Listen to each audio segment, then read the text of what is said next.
अस्सलाम वालेकुम। सबसे पहले वर्ल्ड कप सिर्फ इंग्लैंड में खेला जाता।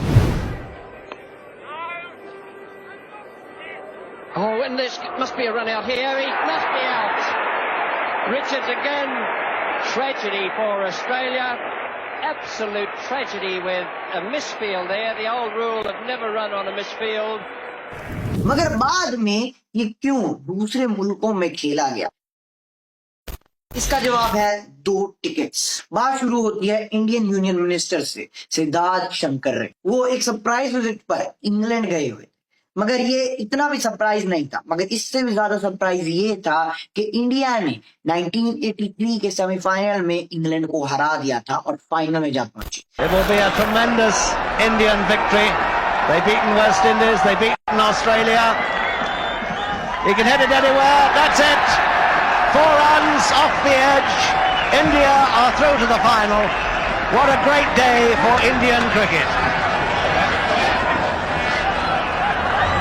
शंकर ने यहाँ पर देखा कि कौन सा अपॉर्चुनिटी बार बार मिली है, तो उनने अपने फेलो यूनियन मिनिस्टर को कॉल की, जो कि बीसीसीआई के प्रेसिडेंट भी थे। मैं बात कर रहा हूँ एनकेपी साल्वे की। उन्होंने उनसे 2 टिकट्स की बात की और साल्वे इस चीज पे राजी भी हो गए और उनने फौरन ऑर्गेनाइजर को कॉल लगाई 2 एक्स्ट्रा टिकट के लिए।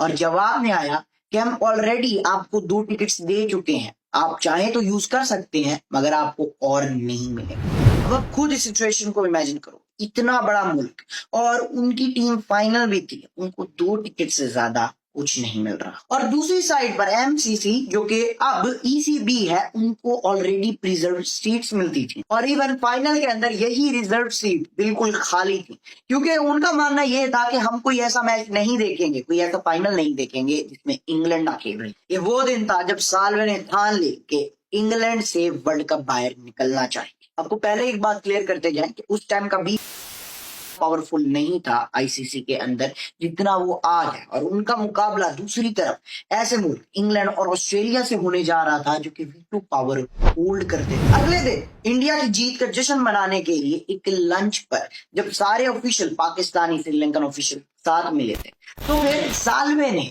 Air chief marshal of Pakistan Noor Khan और श्रीलंकन क्रिकेट सेक्रेटरी से एक बात, साल्वे ने कहा क्यों ना वर्ल्ड कप को इंडिया में लिया जाए।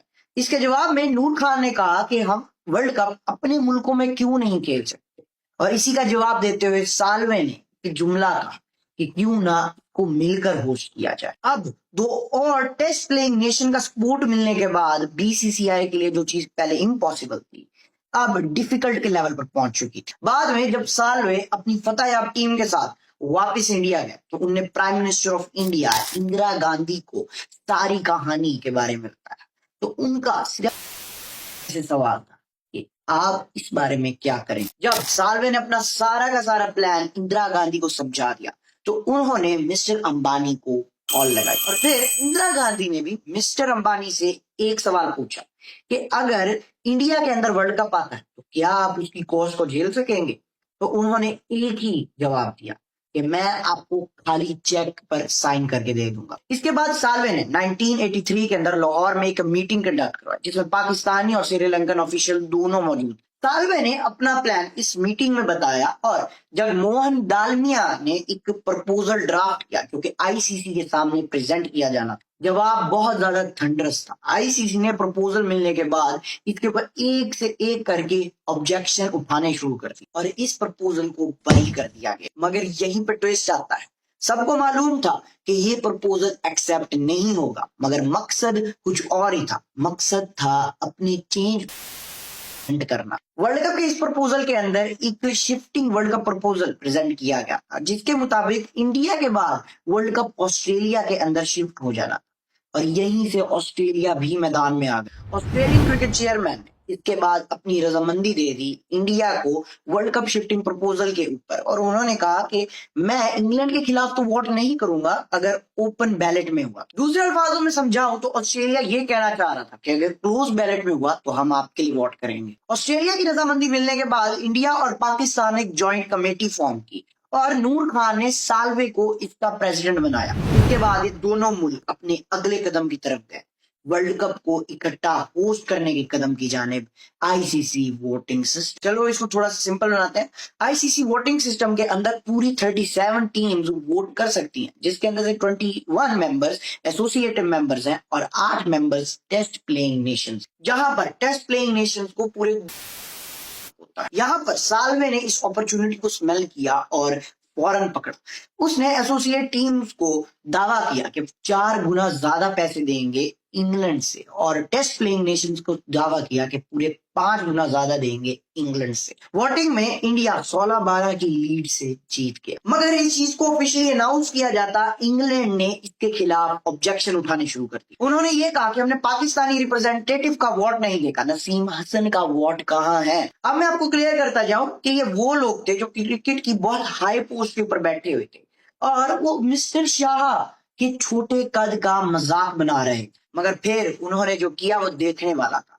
वो टेबल के ऊपर खड़े होकर अपने दोनों हाथ ऊपर कर दिए और कहा, ये रहा मैं, इंडिया ये जंग जीत चुका था। मगर अभी भी इंग्लैंड को ये बर्दाश्त नहीं था और अगले 4 सालों में उन्हें ऑब्जेक्शन के बाद ऑब्जेक्शन उठाते गए। वो ये सवाल पूछा करते थे कि कैसे 60 ओवर का मैच इंडिया में लाइटिंग कंडीशन ही अच्छी नहीं है।